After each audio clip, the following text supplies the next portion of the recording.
You can't even open a death properly, man. You can't even open the death properly. You struggled. Well, I'm preoccupied.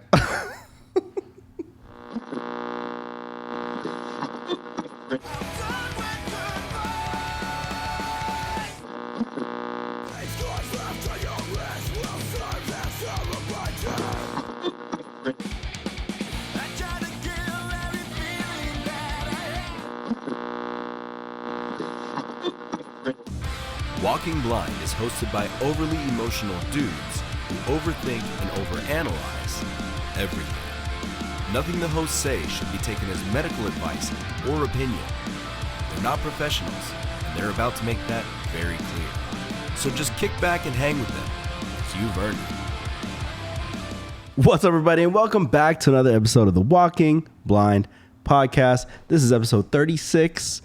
I'm Mike, and he's Mike, and then that's the introduction. That's it. High energy. Don't forget to follow, like, and subscribe. Look at you. Everything we're a part of. Look at you. At Walking Blind Pod everywhere. Yeah. I've been watching very many YouTube / podcast videos on how to grow it. It's this whole thing, like, you know, it's taking over my life. It's taking my life.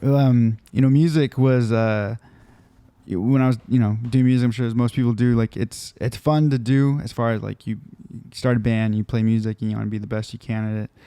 And then there reaches that point where you gotta like figure out like, okay, how do we get people to listen to us, or how do we start doing all that shit? And I feel like that whole side that I haven't been able to use for a long time, it's like it's getting put into podcasting now. That makes sense. Yeah. It's fun. It's that little obsessive tendency. Yeah. So if anyone haven't noticed, I learned how to do thumbnails. Not good. They're not good at all. They're not great. They're not great at all. They do the job. If you guys don't like follow the YouTube channel, so yeah, this podcast comes out in audio version, and it's on Spotify, it's on iTunes, it's on Amazon, it's on, it's where pretty much anywhere you get your podcast you can listen. But there's also the YouTube channel, and we've been experimenting with more stuff on the YouTube channel, which includes Mike's clips, where he's putting together thumbnails and putting together. So sometimes I don't even know what he's doing. I never know what he's doing back there. I'll open up YouTube, and since I'm a subscriber to my own channel, it pops up, and I'm like, oh, look at this is interesting. So pretty much I handle the main show. So if you have gripes about the main show, you can just talk to me about it. And if you have problems with anything else, you can talk to Mike. Small videos. That's fair, right? So it feels like we were just here. Yeah. Because we did the episode with Renee on Friday. Yeah.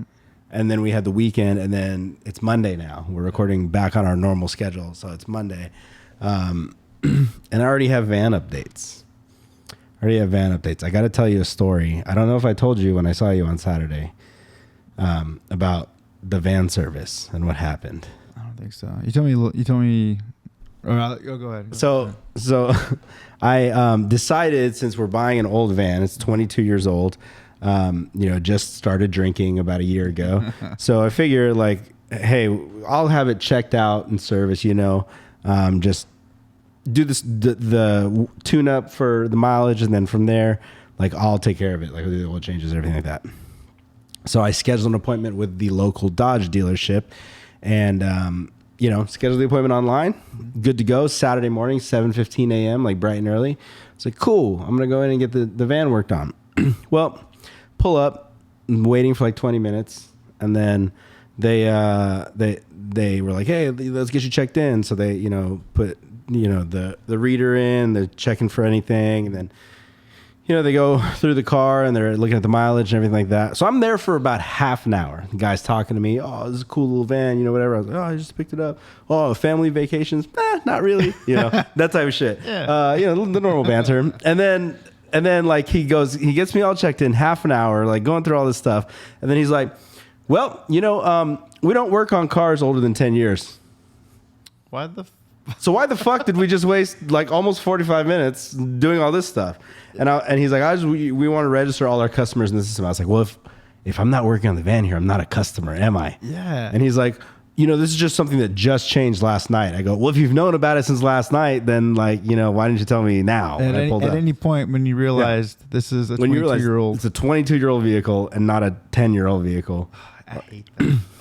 And he goes like this. He's like, well, but now you're in our system. I go, if I get one call or one email about trading in my vehicle to get a new one, I'm going to be pissed. And he's like, so you want me to take you off the mailing list? I was like, yeah, absolutely. Take me off the fucking mailing list. I don't want to deal with this. So I was pissed. And then I left and I went down to this other shop down the street where, cause I knew that the alignment was off, that we needed to fix it. So I brought it to this other tire shop cause I was like, I've brought my Audi there before and they're like, it's too low. It won't fit on our alignment rack. I was like, well, this one's not low at all. So you guys can work on this. So I pull up and they were super cool. And then I ended up doing all the maintenance with them. Like did the whole tune up. They changed the air filter. They did the alignment, new suspension in the back, like basically got it dialed in. Mm-hmm. And then it was about a third of the cost of what it would have been at the dealership. So it was like low key, like a gift and a curse. Wait, the dealership doesn't deal with cars that are 10 years old? Apparently not. Because apparently... Hey, Dodge, fuck you. Yeah, apparently they're having a hard time getting like, OEM parts, like original parts. So they're like, we can get aftermarket. And I was like, I don't care, throw aftermarket parts on this. They're like, oh, but we don't work on cars older than 10 years old. I was like, well, then don't waste my time, pretty much. So anyways... got the maintenance done on the van, and then I spent like pretty much all day Saturday before we watched the fight inside that hot van, detailing it, cleaning it, getting everything like protecting on the dash, like saving what's left that's nice in there. Fixed the seat, went on a mission to get a seatbelt bolt. Went to like 3 different places, got bolts the right size, but they wouldn't thread in correctly. Probably spent like $30 just trying to find bolts because they're like, oh, it's a $2,000. The parts discontinued. Only to find after I'd spent all that money that there was one in my like basically spare parts bin in the garage from working on motorcycles. So now it's pretty much dialed in. And then this morning, like bright and early, I got the front windows tinted because it was just a fishbowl and it was getting too hot in there without the tint. So I didn't go super dark, but I got them to match the back. And he came, dude, he was like, yeah, 7 a.m. open. I was like, I leave for work at 8. He's like, are you up at 6? And I was like, yeah. He's like, I'll be there at 6. Nice. Like, 6. So he showed up, did the tint. He did Karima's car before too. So he like, yeah. Did you have any video or pictures of the inside of the van? Because it was a change. Even just not really. I didn't really, so I was gonna make this like a big project thing, to where I was gonna like, all right, we're gonna do a full on like YouTube series of like, let's fix this van up, and then I was like, I'm gonna fully sand this thing down myself and repaint it, which I still might do, just depending on how the quotes I get for paint are gonna go. I already tried to see what it would cost to wrap it, and my guy was like, they're like the plastic parts we can't wrap, so you're gonna kind of be fucked on those. We gotta get Liquid Death. Yeah, well, Liquid Death, if you'd like to wrap it, like I'll paint the parts that we can't wrap black, and then we can, but that's just throwing that out there. But I was gonna make it like a big project, and then I decided, one, it's gonna be hard to do that all in the driveway without HOA or neighbors complaining. Right. Two, I think I really want to focus on getting it on the road ASAP and get the interior, the equipment and everything done, so that we can really start our plan versus like there's a million van build videos. So what we're probably just going to do is get the van dialed in. I'm going to get a quote for paint this week, just to like freshen it up. That way it looks all clean on the outside. Now, if it's outrageously expensive, your boy's just going to do it myself. But, we'll see. But then, I talked to Ryan. Actually, I was shooting ideas off of him because he's, he does a lot of like mobile recording for the video stuff. And he was giving me some options. And then I think we're going to do, once the van is done and built out, we're going to do like a build video of the van, you know, and it's going to look sick because he does automotive video, you know. So, but yeah, man, we're kind of making progress on the van. You know, it's parked out front right now, and it looks pretty nice. It looks nice, man. So, but yeah, the interior was a lot to wipe down and clean, and like, you know, like sodas explode in there, and you got to clean the gunk out and stuff. The dash though looked nice. The dash looked really nice. It smelled new in there. Yep. So, I'm excited. Yeah. Also, I can imagine you not wanting to film when you're like dying. Yeah, and then sweating real hard. Also like, I don't know. I also kind of feel like there's a billion build videos. So I guess like if I do end up doing the exterior, like the paint or whatever, it'll be an interesting video to film. So maybe I'll do that. Yeah. But we'll see. We're gonna play it all by ear. And I guess the cleaning side of it, I guess it wasn't in that bad a shape to begin with. To be like, oh, this is. They maintained it pretty well. Yeah. So it was just kind of like spot cleaning, and then like, you know, cleaning up the dash, you know, doing the protectant all over it, vacuuming, kind of like taking a brush to a lot of stuff, and you know, cleaning out the just residual residue and stuff like that. But it, you know, I'm happy with it right now. It looks nice. It's ready, guys. Yeah, man. It's ready, kind of. So if any of our homies out there happen to be coming through, let us know. We'll figure it out. We'll set it up. Been researching some camera options for inside as well. You know, so we keep saying cool things are happening, and cool things are starting to happen. It's happening. So here we go. Yeah. Here we go. Well, you want to go into mental health checks? How was your mental health? Yeah. Getting through this weekend. I'm good, actually. So it's going to be, I feel like we're kind of over that hill of like, we're trying to get all the pieces like to fall into place, you know. Mm-hmm. I have my my build going on right now that you know, all, you know, fingers crossed everything falls into place, but we got the electrician coming out this weekend. Yeah. Supposedly should be done in a couple days, and then shout out to our homie Chris Ballard. He hasn't even done the work yet, but like, you know, I kind of reached out to him for advice, and he was like, yeah, I'll help you out with the, you know, drywall and all that stuff.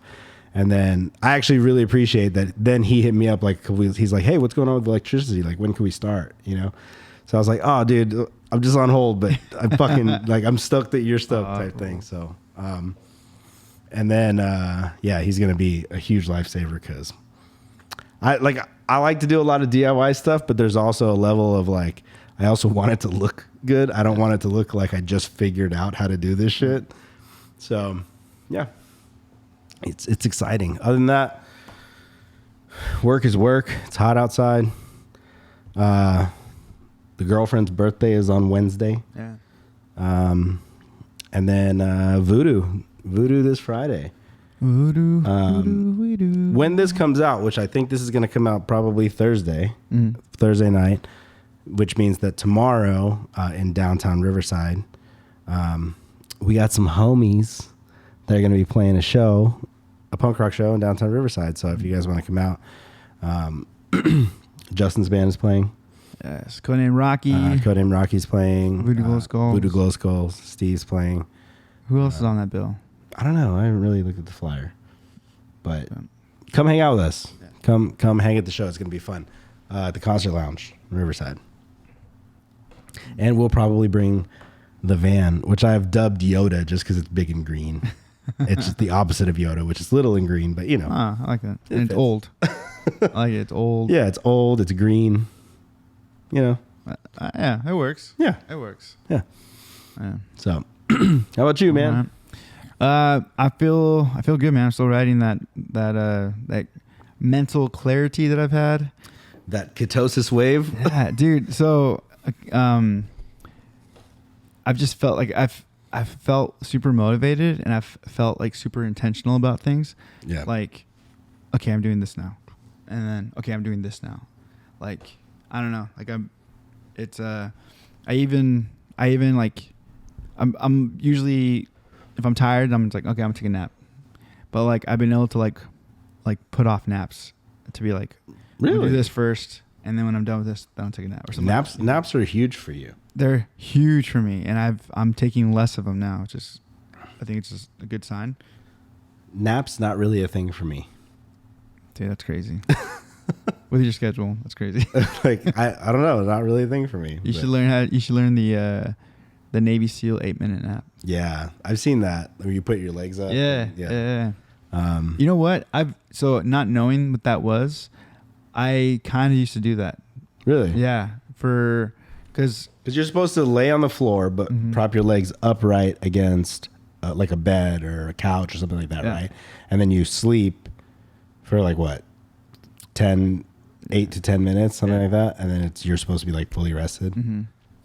For me, so when I started doing that, like on accident, basically, my schedule used to be, I used to work in the morning, so I'd work from 5 to 11 or 5 to 1, and then, which is all standing. I was a barista, so standing. And then I'd go. Like you are a barista. I'm just saying at the time of the schedule. And then I would go to baseball. Yeah. Coaching, which is all standing. Which I sent you a picture of this weekend. Yeah. That was I look not good. But and then right here. And so, dude. Actually, you can. Chris is in it. Chris is in it too. I won't feel as bad. But and then I'd have class in the evening. So I'd be able to sit down for class, which was nice. But by that time I was like so tired on my feet. And so by the time work was done, I had to go to baseball. Like my feet were already tired from work. And so I'd go home and I'd either have to pick between nap or food. And so when I'd pick nap, it just felt good to put my feet up. So I'd like do the whole thing. I'd go to my bed, put my feet up on my bed, and I just put a pillow under my head and I just kind of like knock out or like listen to a podcast or something. And then even if I didn't sleep, I remember feeling like recharged. Yeah. And in my mind, I just took it as, oh, my legs are recharged, so I'm recharged. But I think there's something to the whole Navy SEAL nap thing. I think there's also something to like, I don't know what it is, but like sleeping on a floor. Like I haven't in a while because this house is like all hardwood floors, right? But my old condo or old apartments, I would have like the bedroom would always be carpet. So I would, for some reason, just like if it's like ice cold, I could just lay down on the floor and just like knock out. But yeah, in general, naps are just not really a thing. Like to the point where like I had one Sunday where we had just been going, and I spent the day napping, and even Kryma was like, "You okay?"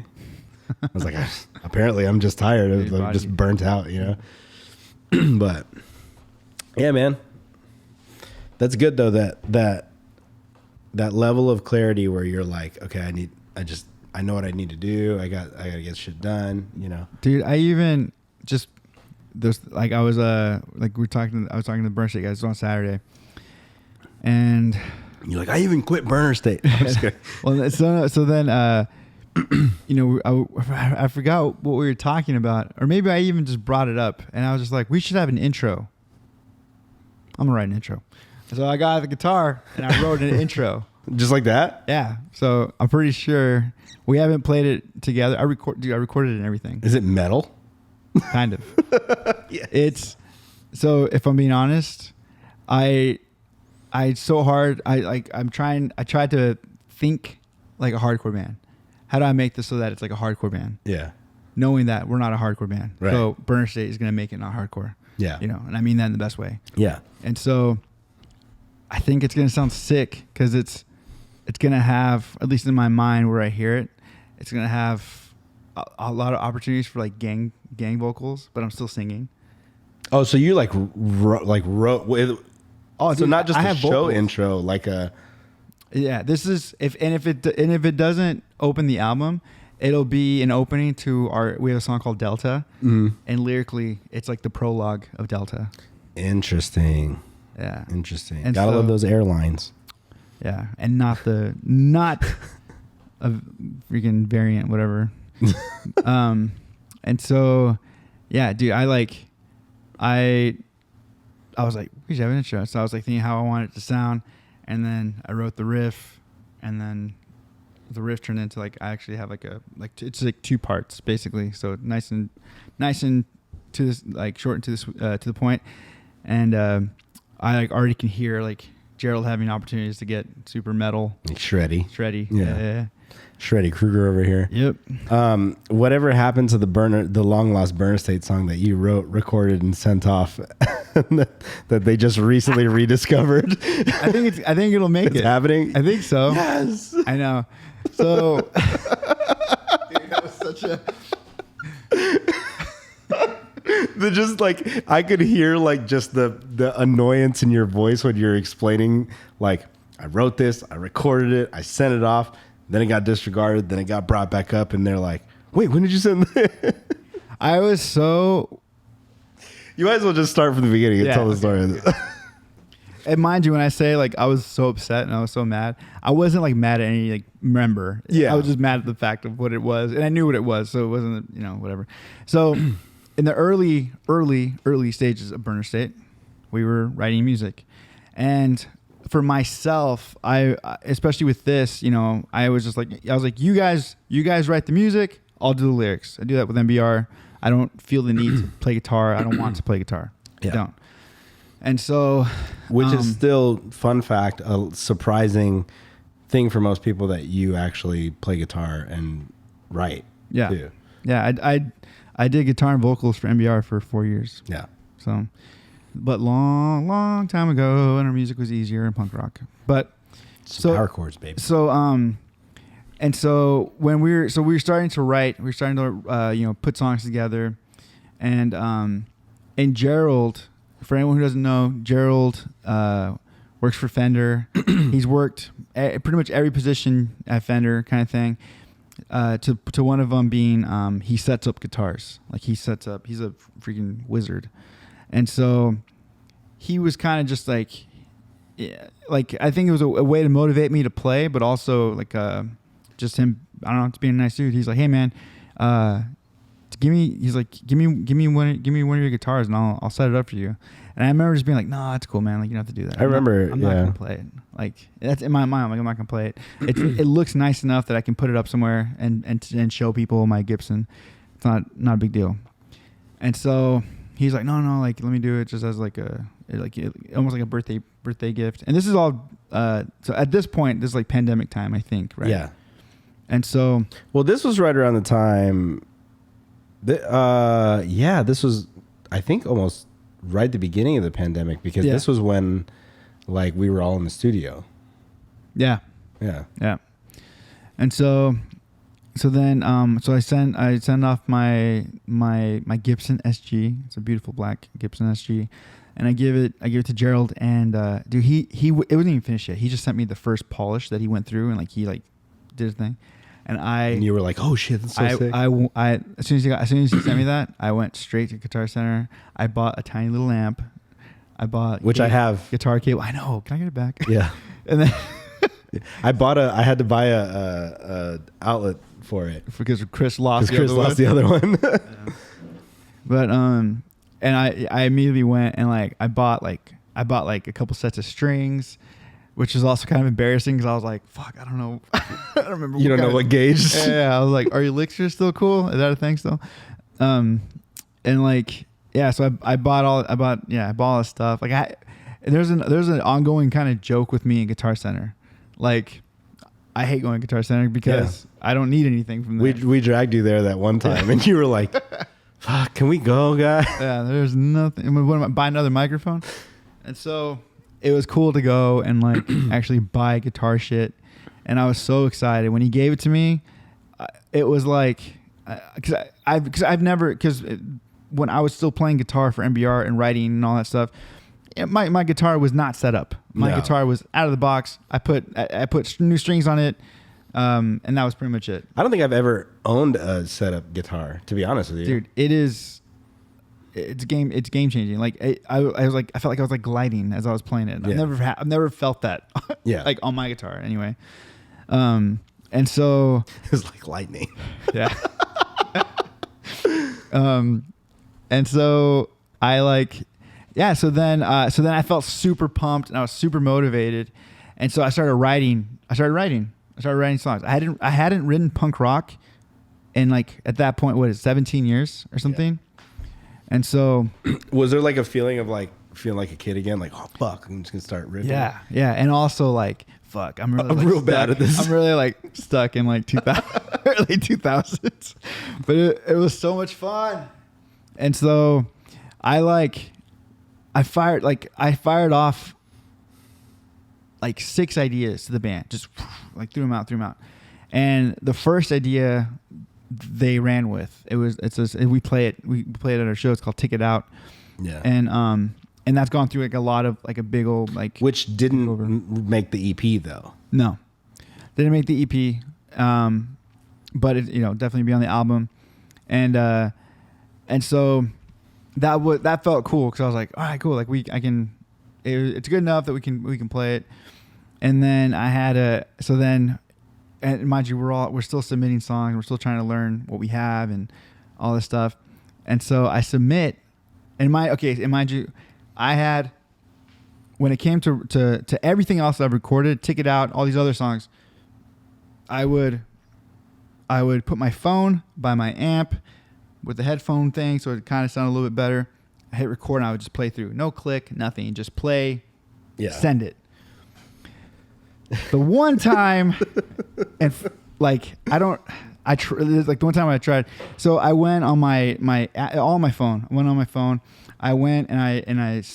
There's definitely easier, quicker ways to do drums. Once again, also before you remembered that you could fully record here.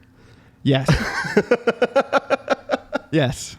But I just was like, I'm gonna do this. Like a lot of the times I'm just like, dude, you've been in a band for how fucking long? Like you can do drums. Like you can do this. Like people do this who aren't, And so I had it in my mind that I was gonna do it, and I did.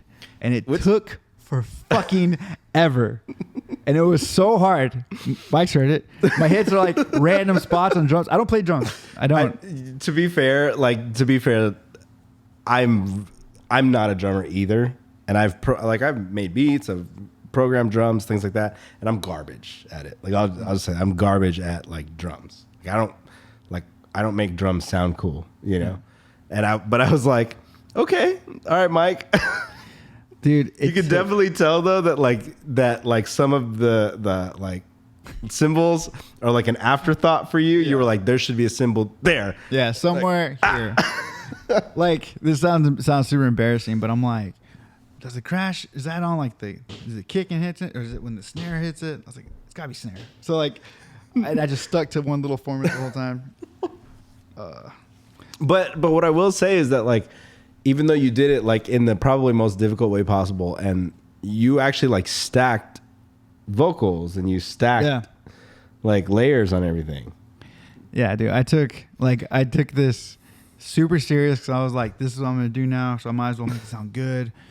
And so I wrote a full ass song, guitar all the way through, drums all the way through, a lead vocal, all the backups were there, and I submitted it, and then the guys were just kind of like, hey, let's not take any more songs right now. Let's learn what we have. And like, I don't know, it was just kind of it for me. I was I threw your phone against the wall time on this one song, and only for it to be just like, and it really wasn't even like that big of a deal. Like if I really wanted to, I could have been like, no, we're doing this fucking song. Let's learn it. Let's do it. Let's play it. But at the same time, especially at that time, I knew that like it was a big task at the time for what everyone was learning, and we were right, Yeah. And so it was just kind of like, it just took like the wind out of my sails, and I was like, I just spent all the time with that. I don't want to do that anymore. I don't want to do this anymore. So then I didn't, and I stopped, and I was just, but I've also been super okay with, I really do like the way Daniel and Gerald write. They're very different writers. Dude, like, I mean, for what it's worth, both of them, like, yeah, they're very different writers, but you could tell both of them, like, really are good at what they do. Yeah. Like, they're good at, like, Gerald's a phenomenal guitar player. Like, I love the way Daniel writes. So, like, the combination of the two, like, they're so different, but then they kind of, like, bounce off of each other. Yeah. And it just sounds sick. Like, you know. Yeah. So then I was like, you know what? I'm okay if I don't write. Yeah. You know, and plus just having my one song at the time, Take It Out, like for me, I was like, it's good. It's all I needed. It's all I needed. It's, you know, it was really nice also that you were able to tell yourself that and convince yourself that when you were so heartbroken about your song being pushed to the side. I was so salty. I was so bummed out because I was like, we can do this, guys. Like, we can take all these songs and learn. We're not playing any shows. But it's just different. It's different. It's a whole different band. It's a whole different experience too. Well, I think that because I mean, fast forward a year and a half now, almost 2 years maybe. I think that the guys that you play with, and mind you, I'm not in burner state. I'm not privy to like what goes on at practice or like the conversation or anything. But I feel like those dudes that I first met when you first started the band, because I really didn't know any of them prior to that.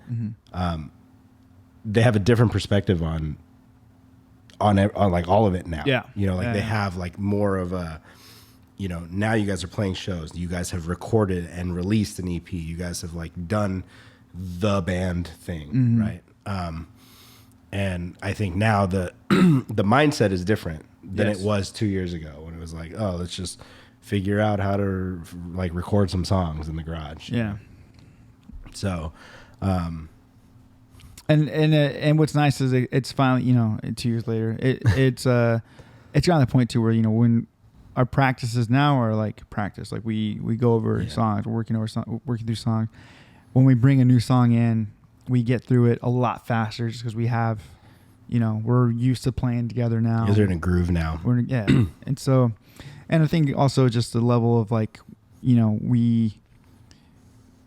this is still very fun for all of us at the end of the day. Like, it's nice to do this and it's fun to do this.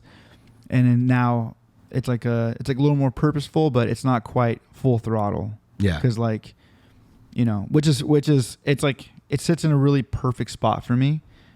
Cause I can, like I'm full in for us not being full time and not being full all the way. Yeah. And so, so it's great. And all the guys, I feel like we're all kind of in the same spot where it's like, we're all in for like doing the local thing. Yeah.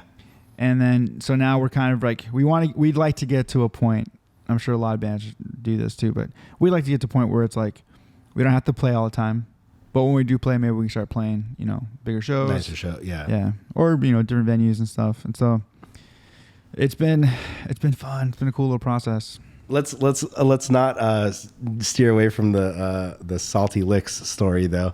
So, so the reason we started telling this, so 2 years later, basically, that song that Mike went through and wrote was rediscovered, if you will, going through the old tracks.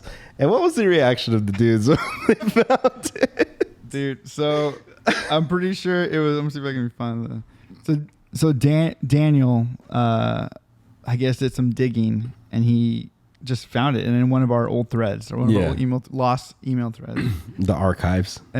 And he was just kind of. I'm not gonna find it. He was just kind of like, dude, this is like, do you guys remember this song or something? And he emailed it to the rest of us. He emailed the song to us.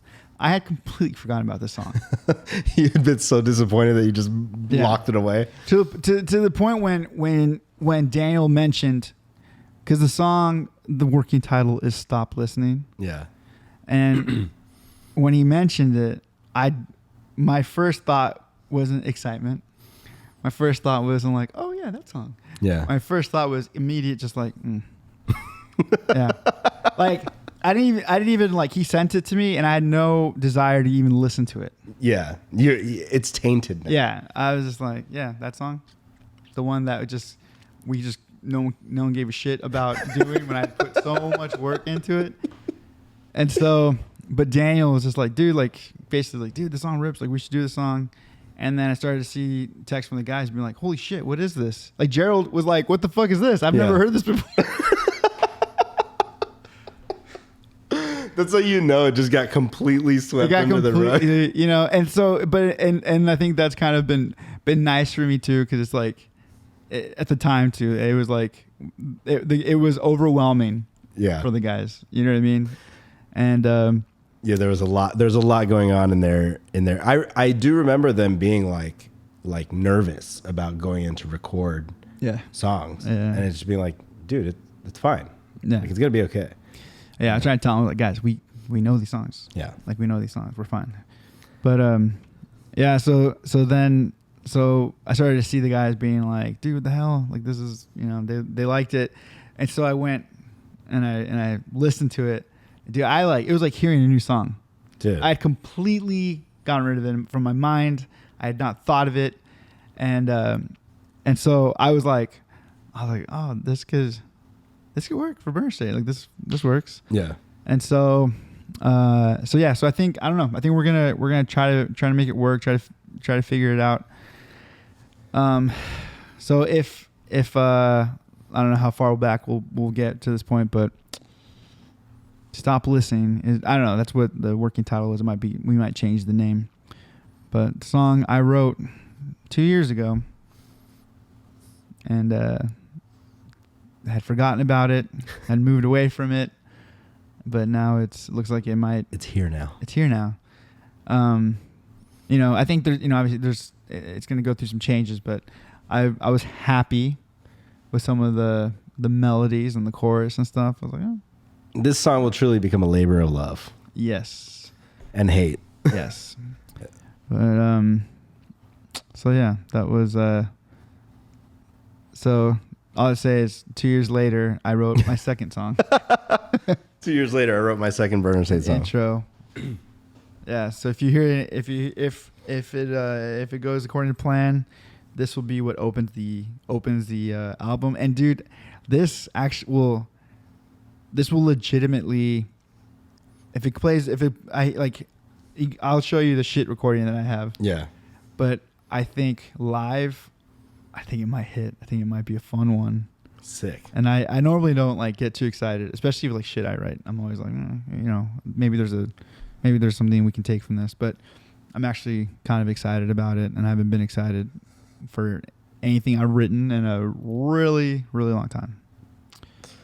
I'm sorry. I have to.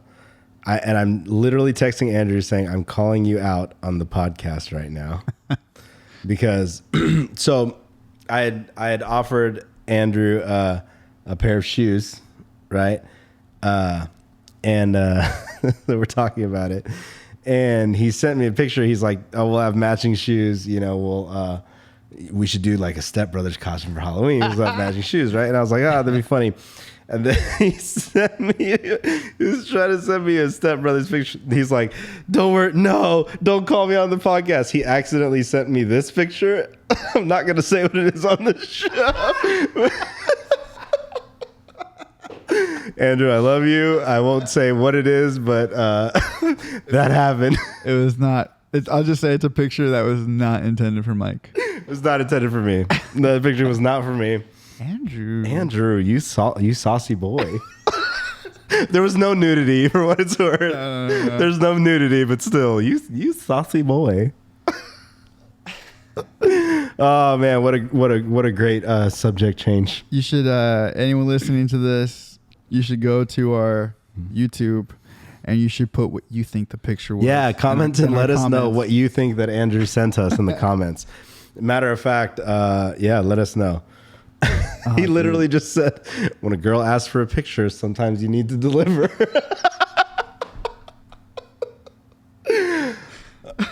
Oh, man. Andrew. I'm reading your messages on the show. That's great. Thank you for this, Andrew. Is great. Thank you for this gift you've given us on this podcast. He's going to be so bummed. He's going to be so mad at me. We're not showing the picture. Yeah, I'm not showing. But we're not saying what it is. We should put a picture up, though. As the thumbnail. Yeah. Oh, dude. You better be real. He better be real nice to you the next couple of days. Oh man. So what do you got for us? And now that we've like kind of burner stayed our episode. Yeah. All right. We'll take it somewhere more. I was gonna say serious. It's not that serious. I think this is an interesting question. This comes from our community topics, which nice. I put it on our Instagram, and then we get feedback from you guys. And so this is from Daniel, and it's his topic was how to train yourself into turning negative thoughts into a positive or optimistic outlook. I don't know why I'm burping so much. How do you train yourself into turning negative thoughts into a positive and optimistic outlook? How do you train yourself? Yeah. Interesting. I think it's a constant effort, and it's not always going to be the same, like cut and paste process. You literally have to take kind of each moment and each opportunity differently, just based on what's going on and what your current circumstances are, because I think it's going to be a lot of self-reflection and looking inside to see how to approach the situation, because you can't approach it the same every time. But it's possible. Yes. It's a literal choice. Yeah. It's a daily choice. You know, I feel, what's the word? Grateful or blessed or whatever. Because people, you know, I get a lot of you know, and it's really nice when people say like that they feel I'm good at stuff like this. Like I'm good at seeing the silver lining in things, or I'm good at like how are you so positive? I'm not. Mike knows this. I'm not a very positive person. I choose to be, but my first thought is never positive. It doesn't directly go to positivity. Yeah. And so I've had to really, you know, and I've had, all this to say, I've had an opportunity on tour to really have time to practice this. Yeah. And really choose to practice this. And so I've had an opportunity to receive, I remember especially when we were touring, like it was super daunting on me, and I wish I would have been better about it. But on tour, I used to get a lot of messages from people sharing different things with me. Yeah.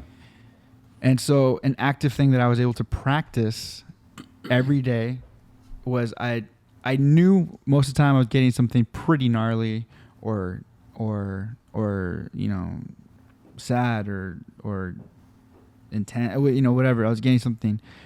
And so as an exercise, I was like, I'd look for it. I was like, so this was like every day I had practice, every day I had homework.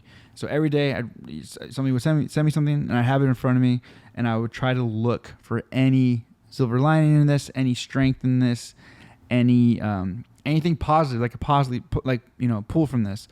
And my brother was super helpful in this, because my brother was I'd go to him for things, you know, I'd run things by him and ask him like, dude, what do I say to this, you know? And a lot of times his thing's like, well, you don't have to say anything. You know, they told you, just tell them that you feel this or that. And then I would just tell them, you know, I would, you know, I'd acknowledge the fact that, you know, they said that they've had this going on for the past couple of years. That's like resilience. Yeah. You know? And so, and what's kind of crazy is then I learned to do that. And then the social work perspective that I take and that I've implemented and I've been doing, whether I knew what I was doing at the time or not, but it's the strengths perspective, you know, which is an MBR song. But that's something that, you know, I had a lot of practice, and so I feel lucky, or whatever you want to call it. But that was literal everyday homework for me to really have something like that, and then have to look at it and try to like find. And you know what? And there's times where I couldn't find anything positive what they said, and then I would just acknowledge, like, dude, that sucks. Like, I'm really sorry that you're going through that. And so you know, how to train yourself is I think you gotta, like you're saying, it's every day you choose to do it. And I think, you know, maybe, and I'm just off the top of my head, you know, where's somewhere you can find a lot of horrific stuff.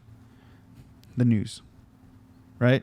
If you want to literally train yourself, pull up the news, listen to a story, and see see if you can find any kind of silver lining in it. You know, when I watch the news, I'll give an example for me. When people tell me like, "Dude, even now I get messages all the time, and people tell me like, you know, for instance, it can be for or people hitting me up about like, dude, did you hear about so and so taking their life? Yeah. And as sad as it is, whenever it's, you know, it's already sad. The loss is a loss. You can't get that back. It's already awful. Right.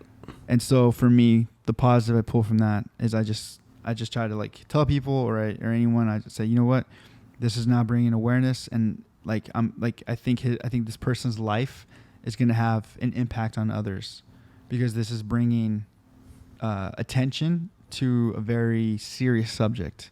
Right. You know, and that's just mental health. You know, and then if you can talk, you know, anytime you see anything about like as shitty as it is, like a school shooting or just shootings in general, like it's awful. That's what it is. Everyone knows that. Now, what can be gained from that moving forward? Right. And I think I think it was nice that you know, I know other people have done it, but trying to speak on the mental health side of that. Which is arguably one of the largest parts of any type of school shooting, any type of like mass shooting type thing. And it's normally the biggest portion that goes, that goes like unchecked or unreported on, right? Like the school shootings, instead of a focus on mental health, becomes a debate on firearms, or becomes a debate on, you know, like things like that. And it becomes a debate on police, and it becomes a debate, and you're ignoring the root factor, which is the mental health aspect of it. So, you know, but that's a topic for another time. Yeah. You know what I mean? So, you know, I think there's, I thought that was a cool question, because it's how do you train yourself? Yeah. And because I think that's correct. Yeah. Nobody is just able to just be like, I'm going to turn everything, all my negative thoughts, into positive thoughts. No. Like, and I think it's, sorry to cut you off, I think it's like cool for you to provide that answer too, because I think there's a lot of people that look at no bragging rights, and then you, especially as like an advocate for all this stuff, to say like, oh, well, Mike's always positive, right? And let me tell you guys, you know, but you know, like it's true. Like it is especially like, you know, there is that very strong belief in, like, especially when I was younger, I was super negative about everything. But I feel like I really have learned and kind of have come into the, like, you hear it a lot, but like what you put out into the world is kind of what you get back, right? So if you choose to put that positivity out, that's kind of what you're going to be receiving back. Or you're going to find people who are looking for that positivity, but are trying to find a way to implement it in their own lives, you know? So yeah, man, it's an everyday choice, but it's a really good question. Yeah. PMA all day, baby. So thank you, Daniel, for that. So this is this helpful, or is this kind of like shinfo? This is a random fact. Let's hear it. And this was new to me, so this is why I'm sharing it. Okay. Did you know that the Mona Lisa has no eyebrows? Picturing it in my head, I don't recall ever seeing eyebrows. And so, do you think that's? I don't know how much of an impact that makes on my life. I know, but I think is that kind of like a thing that we don't really go into about, like the because when you think about the Mona Lisa, it's like the smirk, right? Or the fact that she was just so very like plain. Yeah. Like arguably one of the big debates about the Mona Lisa is that it's not like a, you know, she wasn't the most attractive woman of the time or anything Right. like that. It was just a very like, here's a very average looking woman in a photo. Why is this so iconic? Right. But now I got to look at it. so no eyebrows. No eyebrows. So does that add to what the mysterious / non-expressive? Because it's literal, like a lot of expression comes I from mean, eyebrows. she kind of no eyebrows. No eyebrows. Should we clip that right here? Let's put the Mona Lisa up. Huh. Yeah. This is before the microblading came into effect, huh?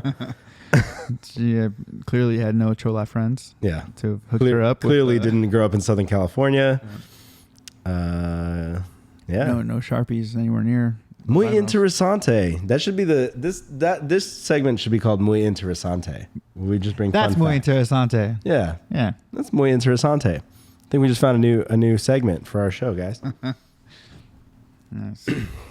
So yeah, that was that. All right, this next little area. So, I think how I want to do this is.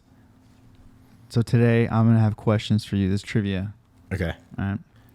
We'll do 3 questions, Okay. and depending on if you get if you get 2 or more. Now I'm nervous. Yeah. Yeah. All right. So if you get 2 or more, like you'd win this, right? Okay. It's the winning thing, right? And so if you win, then I have to post an embarrassing picture of myself on the Walking Blind on the page. Walking Blind page. Okay. If you lose, you get to post an embarrassing picture of yourself on the Walking Blind page. Okay. But the trivia questions I'm pulling from are Batman related. Ooh, now I'm gonna get in my head, and I might be nervous, and I might overthink this a lot. All right, That's the hope. The hope is that you will overthink this. Let's go, because then next week I'll have some Wolverine facts. Ooh. Okay. So I just pulled up. It's trivia for Batman, and there's like 100. It says 120 different things. Oh shit! Did you go And deep it's cuts? all kinds of stuff. Did you pick deep cuts on this, or? I think these vary. Okay. And I really, what's funny is I because I obviously did these with myself. And you're and like, oh shit! I overthought. I feel like I'm gonna overthink all of it. Okay, let's go. Let's do this. All right, so this is an easy one. Okay. But Don't do this to me. I'm in my head now. which 2 villains appear in Batman Forever? In Batman Forever, we're talking the controversial movie that had the nipples on the suits. So this was Poison Ivy and Mr. Freeze. Incorrect. What? It was the Riddler and Two-Face. Oh fuck! That was Batman Returns, wasn't it? Oh. Batman. Wait. Are you sure? Let's check. Let's fact check this. Because I thought isn't where they're battling Mr. Freeze the one where he pulls out the debit card that says forever? It's a Batman debit card. Batman Forever has Jim Carrey, Tommy Lee. All right. Okay. So basically, the next one you gotta get. Yeah, I gotta get both of them right. Yeah. Oh yeah, yeah. Otherwise, I gotta find an embarrassing photo of myself. I'm pretty sure I have one. Okay. Oh, that's too easy. Is it bad that I'm already thinking of which embarrassing photo to post? No.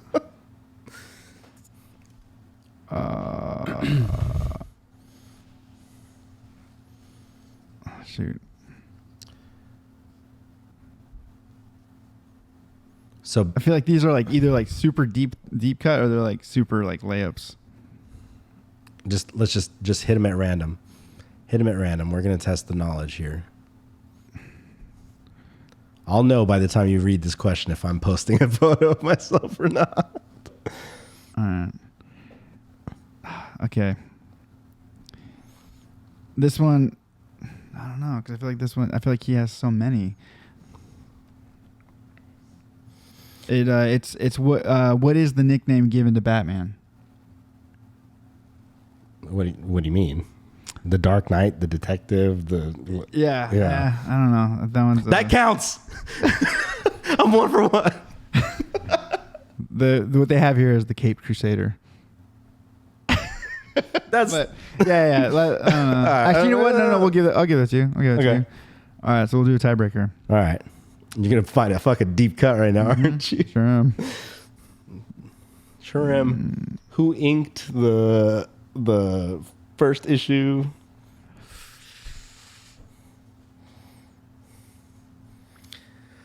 Oh. Let's hear it. I'm gonna be fucked, huh? I feel like this is okay. A fucking one of us, I guess, obviously, because. All right. In the movie Batman Returns, Okay.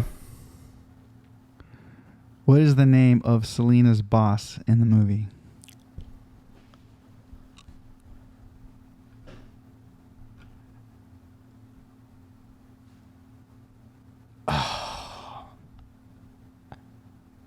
I don't know. In Batman Returns.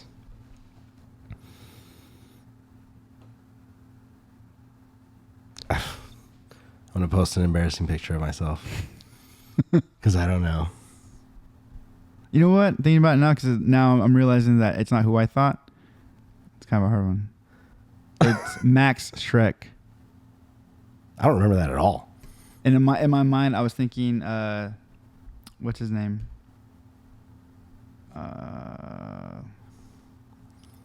Black Mask. But that's not him. Huh. Throw me a. Okay, well, there's a double or nothing. Yeah, let me double or nothing. I'll find 2 embarrassing pictures if I fail. Do a little gallery.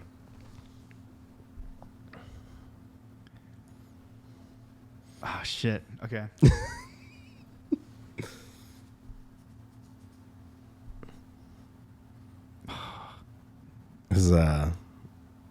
This is a gut-wrenching audio right now. I know. Sorry. Okay. So okay. Which of Batman's villains considers himself to be a gentleman of crime activities?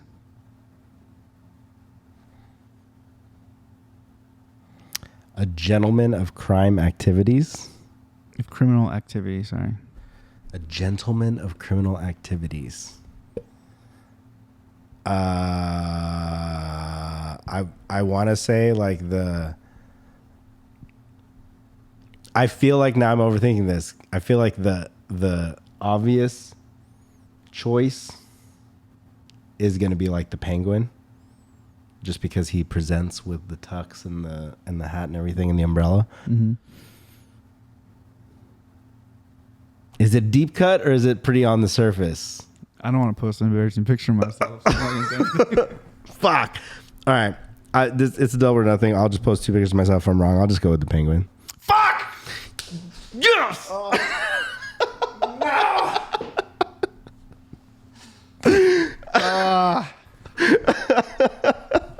I was like, yes, he's overthinking. I was definitely overthinking. The Batman Forever one kind of threw me off a little bit. Yeah. Because I could have sworn that it was when they were in like the observatory thing, when he pulls out the debit card that says Forever. It says it's a Batman debit card and it says expiration forever. Maybe I was wrong. Maybe I'm wrong. I am wrong. Mandela effect. Fuck. Okay. I'll have some. I'll come back with some Wolverine trivia for next week. All right. Well done, Michael. For what it's worth, I probably should have lost that because technically, if you're just throwing me, curveballs. And that second one was pretty tough because I thought it was. I feel like that's like a movie only fact. Yeah. Type thing. All right. Well. Moving on. Okay, so this is kind of, I guess, kind of the last last little thing, and this we don't have to go in too deep on this. This is we can tie this into Mike questions everything, and I feel like we may have talked about this one, but so the conspiracy is that art is used for money laundering. I 1,000% believe that. I believe it too. I 1,000% believe that. I think that there's definitely like there's got to be a reason why an artist's value skyrockets after they've died. I know that the logic behind it is, well, you're never going to get art from this person again, right? But like, what about somebody that just kind of retires? Like their art doesn't skyrocket if they're like, yeah, I'm done here. Yeah. Like it's never like, oh, well, now his pieces are worth a fucking gajillion dollars. You know what I mean? And there's like, sometimes you like, there's some great works and like, there's some art that you're like, wow, this is super intricate, right? There's some super like detailed paintings, or there's hidden messages within paintings and shit like that. I'm like, okay. Yeah, that's cool. For the time and for what it was, like, I get why this is $1 million, right? Versus somebody who's like taken 17 colors. There's a fly by you. He's taken 17 colors and just like threw them at a canvas and is like, this is art. It's modern art. It's abstract, whatever. This is $72 million, right? Then again, I also think that Arby's is a money laundering scam. And so is the mattress firm. Dude, that one to me, well, that'll have to be one of the next ones. There's no reason why there's so many mattress firms. Yeah. So one of the little article things I found here was one of the things that rose that brought a lot of questions to this is that apparently the cartel is linked to a lot of art purchases. It makes sense. And so I wonder if that means they're selling it. Yeah. To, or you buy it and then turn around and just sell it right away, and it cleans the money that you just, Yeah, I definitely believe that. Just because also it's just like, and this goes back to just art in general, even music, like what makes it valuable. And I think it's hard. How do you put value on something like that on music? But yeah, I feel like this is definitely used as a way to launder money. Yeah. Well, on that note, we're going to launder our way out of this podcast. Yeah. So we're experimenting and trying some different things. We want to kind of bring some more of our interests into this podcast and like kind of some interesting facts for everybody. A lot of shinfo, a lot of muy interesante. But also, I really like having the aspect of somebody like bringing a question, like one solid question that we can like really dive in on and talk about too. So once again, follow us at Walking Blind Pod wherever you can.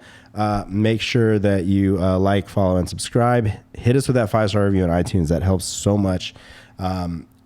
Subscribe to the YouTube channel, like it. We're going to be doing a lot more cool content.